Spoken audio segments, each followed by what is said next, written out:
تو اللہ پاک کا کرم ہے کہ ہمیں ان سے محبت ملی، شہدائے کربلا سے محبت ملی، اسیران کربلا کی محبت ملی، اور اہل بیت اطہار سے محبت ملی، سیدوں سے محبت ملی، الحمدللہ۔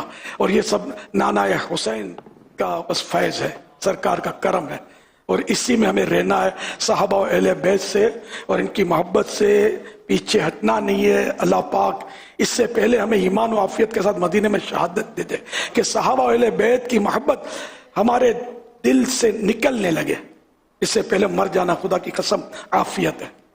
واقعہ کربلا پر اگر ہم غور کرتے ہیں تو ایک طرف جیسے ابھی ہم نے ابن سعد کا ذکر کیا اور وہ امام علی مقام امام حسین رضی اللہ تعالیٰ عنہ کے سامنے کھڑا ہو گیا، لیکن ہم دوسری طرف دیکھتے ہیں تو حضرت حور بن یزید رہائی رضی اللہ تعالیٰ عنہ، ان کا معاملہ ایسا تھا کہ یہ راستہ تو انہوں نے روکا، لیکن امام علی مقام امام حسین رضی اللہ تعالیٰ عنہ کی ایک پکار نے ان کے اندر جو ایک بے چینی پیدا کی، اور کہاں کہ وہ کوفہ سے چلے اور راستہ روکا، راستے میں انہوں نے مذاکرات کیے، اور کہاں آگے آ کر معذرت کر کے کہتے ہیں کہ مجھے اجازت دیجئے میں آپ اپنی جان قربان کر دوں۔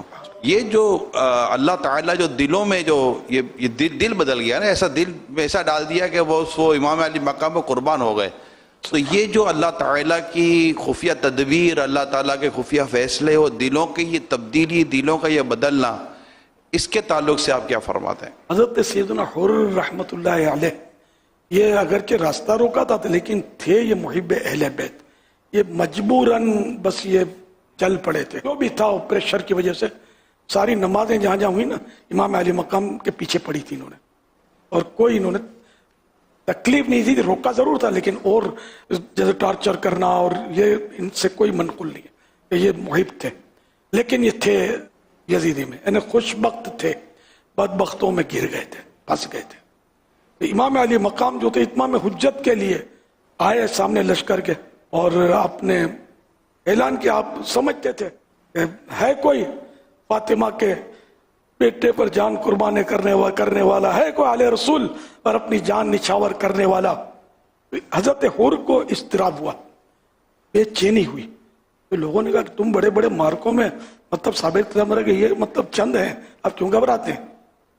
آپ نے فرمایا بات کچھ اور ہے، آپ کی بے چینی بڑھی اور آپ کو ایک قوت تو جنت کی طرف کھینچ رہی تھی، دوسری قوت جہنم کی طرف گھسیٹ رہی تھی۔ بس اللہ پاک نے کرم کیا، ان پر رحمت غالب آئی اور انہوں نے گھوڑے کو ایڑ لگائی یہ کہہ کر کہ ہو سکے تو جنت ہی میں جانا چاہیے، ان پر قربان ہو جاؤں گا تو جنت میں چلا جاؤں گا، ان کی خاطر مروں گا تو میرا ٹھکانہ۔ تو بہرحال یہ کہ آپ امام علی مقام کی طرف بڑھے آگے کہ میں حاضر ہوں، میں جان قربان کروں گا آپ پر، میں آپ کے ساتھ ہوں۔ اس پر کسی شاعر نے اس طرح کہا ہے، یہ نعرہ حر کا تھا جس وقت فوج شام سے نکلا کہ دیکھو یوں نکلتے ہیں جہنم سے خدا والے۔ امام علی مقام امام حسین رضی اللہ تعالی عنہ کی ولادت سے ہی آپ کی شہادت کی شہرت تھی۔ اچھا، یہ بات نبی رحمت صلی اللہ علیہ وسلم نانا حسین رضی اللہ تعالیٰ عنہ کو بھی پتہ ہے، یہ حضرت علی مولا کشا رضی اللہ تعالیٰ عنہ کو بھی علم ہے، بی بی فاطمہ رضی اللہ تعالیٰ عنہ بھی جانتی ہیں، اہل بیت اطہار جانتے ہیں، صحابہ کرام جانتے ہیں، لیکن ہم کہیں بھی یہ دعا نہیں دیکھتے یا کہیں یہ التجا یا کہیں اس طرح کی بات نہیں دیکھتے کہ ان سے یہ ٹل جائے، یہ شہید نہ ہوں، یہ اس طرح کا واقعہ پیش ہی نہ آئے، کیونکہ مقبولان ان کی تو دعائیں مقبول ہوتی ہیں۔ تو اس کے پیچھے کیا حکمت و وجہ بیان کی گئی ہے؟ یہ ان کا امتحان تھا، امتحان تیز تھا ان کا کہ یہ امتحان ہوگا۔ وہ اب یہ کہ وہ دعائیں صبر کی جاتی تھی، بلکہ وہ یہ واقعہ نہ ہو اس کی دعا نہیں مانگی جاتی تھی۔ تو یہ کہ امتحان سے جی کون چراتا ہے؟ مرد امتحان سے جی نہیں چرا سکتے۔ یہ مطلب بظاہر تو شہید ہو کر ظاہری طور پر یزید کا لشکر غالب آیا، لیکن حقیقت میں غالب یہی تھے۔ حسینیت آج بھی زندہ ہے، یزیدیت اس وقت میں مردہ تھی، آج بھی مردہ ہے۔ لوگ یزیدیت کو ملامت کرتے ہیں، حسینیت کو سلام پیش کرتے ہیں۔ قتل حسین اصل میں مرگ یزید ہے، یعنی امام حسین کی شہادت حقیقت میں یزید کی موت ہے، مرگ من موت. قتل حسین اصل میں مرگ یزید ہے. اسلام زندہ ہوتا ہے ہر کربلا کے بعد. اسلام کو بقا جلا یہ ملی ہے تو شہیدوں کے خون سے، کہ جب بھی اسلام پر وقت آیا تو الحمدللہ مسلمانوں نے اس کا دفاع کیا، اسلام کو بچانے کے لیے اپنی جانوں کے نذرانے پیش کیے. اسلام زندہ ہوتا ہے ہر کربلا کے بعد. امام علی مقام، امام تشنا کام، امام ہمام، امام حسین رضی اللہ تعالی عنہ جب کوفہ کے لیے روانہ ہو رہے تھے تو اس وقت آپ کو عرض کرنے کی کافی کوشش کی گئی کہ آپ نہ جائیں. تو یہ جو جانا ہے یعنی کہ روکنا، کیونکہ پتہ تو تھا، سب کے علم میں تو تھا، جانتے تھے کہ شہادت کے متعلق بات تو مشہور ہے. تو یہ جو روکنا اور روکنے کے جو اسباب اور پھر نہ رکنا، اور آپ نے اپنے رفقا اور اپنے جس کو فیملی ممبر، خاندان اور رشتہ دار جو بھی تھے ان کو لے کر چل پڑنا، اس کے پیچھے کیا وجوہات ہوں گی؟ اتمام حجت، اور یہ حجتیں ہوتی ہیں، سب کو پتا ہے کہ موت ہے. امام حسین تو شہید ہونے والے تھے، ہم کو نہیں پتا کہ موت ہے، لیکن ہم بھی جینے کے لیے کوششیں تو کر ہی رہے ہیں. اسی طرح اس کو یوں ہم سمجھ سکتے ہیں کہ صحابہ کرام کی اپنی محبت تھی کہ ان کو نہ جانے دیا جائے. ان کی امام حسین کی قضا اسی بہانے تھی شہادت، اور عالی شان آپ کی وفات ہوئی. روکنا اپنی جگہ پر ہے، لیکن یہ کہ وہ مقدر تو یہی تھا جو ہوا. حضرت سیدنا عبداللہ رضی اللہ عنہ نے حاکم مکہ سے امام مظلوم کے لیے ایک خط امان اور واپس بلانے کا مانگا. انہوں نے لکھ دیا اور اپنے بھائی یحییٰ بن سعید کو واپس لانے کے لیے ساتھ کر دیا. امام حسین کو واپس لے آؤ. دونوں حاضر آئے بارگاہ حسینی میں اور سر سے پاؤں تک گئے کہ واپس تشریف لے چلے. میں بہت منتیں کی، سمجھے، ماتھے پر بھی میں نے چوما اور سمجھے پاؤں بھی پکڑے کہ آپ واپس تشریف لے آئے. مقبول نہ ہوا، آپ نے قبول نہیں کی ان کی درخواست. فرمایا میں نے رسول اللہ صلی اللہ علیہ وآلہ وسلم کو خواب میں دیکھا ہے اور مجھے ایک حکم دیا گیا ہے، اس کی تعمیل کروں گا. سر جائے خواہ رہے، میں حکم مصطفیٰ کو پورا کروں گا صلی اللہ علیہ وسلم. پوچھا علی جا وہ خواب کیا ہے؟ ارشاد فرمایا جب تک زندہ ہوں کسی سے نہ کہوں گا. یہ فرما کر روانہ ہو گئے. بار بار روکنے پر بھی جب سیدنا امام حسین رضی اللہ تعالیٰ عنہ نے کوفہ جانے کا ارادہ ترک نہ فرمایا تو حضرت عبداللہ بن عمر رضی اللہ عنہ نے انہیں گلے سے لگا دیا اور روتے ہوئے کہنے لگے میں شہید ہونے والے کو الوداع کہتا ہوں. یہ بڑی عظیم قربانی تھی حضور جو کربلا کے میدان میں دی گئی. اللہ کے دین کی سربلندی اصل مقصد تھا. صحابی رسول حضرت سیدنا زید بن ارقم رضی اللہ عنہ کا بیان ہے جب یزیدیوں نے حضرت امام علی مقام سیدنا امام حسین رضی اللہ عنہ کے سر انور کو نیزے پر چڑھا کر کوفے کی گلیوں میں گشت کیا یعنی پھرایا، اس وقت میں اپنے مکان کے بالا خانے اوپر والے حصے پر تھا. جب سر مبارک میرے سامنے سے گزرا تو میں نے سنا کہ سر پاک نے پارہ 15 سورۃ الکہف کی آیت نمبر 9 تلاوت کی. ام حسبت ان اصحاب الکہف والرقیم کانوا من آیاتنا عجبا. ترجمہ کنز ایمان، کیا تمہیں معلوم ہوا کہ پہاڑ کی کھو یعنی غار اور جنگل کے کنارے والے ہماری ایک عجیب نشانی تھے. حوالہ شواہد النبوہ پیج نمبر 231.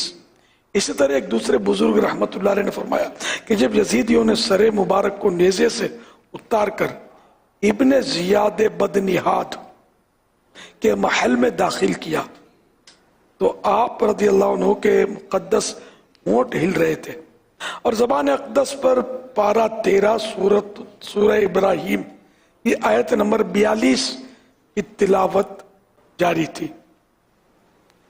وَلَا تَحْسَبَنَّ اللَّهَ غَافِلًا عَمَّا يَعْمَلُ الظَّالِمُونَ. ترجمہ کنز ایمان. اور ہرگز اللہ کو بے خبر نہ جاننا ظالموں کے کام سے. حوالہ کرامت صحابہ پیج نمبر 246. سر شہیدان محبت کے نیزوں پر بلند اور اونچی کی خدا نے قدر و شان اہل بیت. تابعی بزرگ حضرت سیدنا منہال بن عمرو رحمت اللہ علیہ کہتے ہیں خدا کی قسم میں نے اپنے آنکھوں سے دیکھا کہ جب امام حسین کے سر انور کو لوگ نیزے پر لیے جا رہے تھے اس وقت میں دمشق میں تھا. سر مبارک کے سامنے ایک شخص سورۃ الکہف پڑھ رہا تھا. جب وہ آیت 9 پر پہنچا ام حسبت ان اصحاب الکہف والرقیم کانوا من آیاتنا عجبا. ترجمہ کنز ایمان. کیا تمہیں معلوم ہوا کہ پہاڑ کی کھو یعنی غار اور جنگل کے کنارے والے ہماری ایک عجیب نشانی تھے. اس وقت اللہ کریم نے قوت گویائی یعنی بولنے کی طاقت بخشی تو سر انور نے بس زبان فصیح فرمانے صاف صاف الفاظ میں سر انور سے آواز آنے لگی. اعجب من اصحاب الکہف قتلی و حملی. اصحاب کہف کے واقعے سے میرا شہید ہونا اور میرے سر کو لیے پھرنا عجیب تر ہے. نہ اس سے بھی زیادہ یہ میرا جو دیکھ رہے ہیں یہ عجیب ہے معاملہ. پورے واقعہ شہادت میں کربلا مدینہ منورہ سے یعنی یزید کا بیعت کے لیے کہنا، امام علی مقام کا بیعت نہ کرنا، پھر مدینہ منورہ سے مکہ مکرمہ آپ کا سفر کرنا، پھر مکہ مکرمہ سے کوفہ کی طرف سفر، پھر کربلا یہ واقعہ، ادھر یزید کا تخت پر بیٹھنا، بیعت لینا، اور پھر امام علی مقام امام حسین رضی اللہ تعالیٰ عنہ کے لیے یہ سارے وہ معاملہ جو اس نے کیے، ابن زیاد کو کوفے کا گورنر بنانا، پھر اس کو اختیارات دینا اور جو کچھ ہوا، اس پورے اس میں کہ ایک طرف یزید اقتدار اور یہ سب کچھ، اور دوسری طرف امام علی مقام رضی اللہ تعالیٰ عنہ کا اسلام و دین کی سربلندی کے لیے شہادت. اس پورے واقعے میں ایک طرف ایک عمدہ اور اعلیٰ اور مثالی کردار سیدنا امام حسین رضی اللہ تعالیٰ عنہ کا، اور ایک یہ بدبخت یزید پلید کا معاملہ تھا. ہمارے لیے اس میں سے جو اسباق ہیں اگر اس کا بیان ہو جائے. یہ ہمارے لیے مین کہ جب بھی اللہ کے دین کے لیے وقت پڑے تو آدمی جان مال کی پرواہ نہ کرے، قربانیاں دے.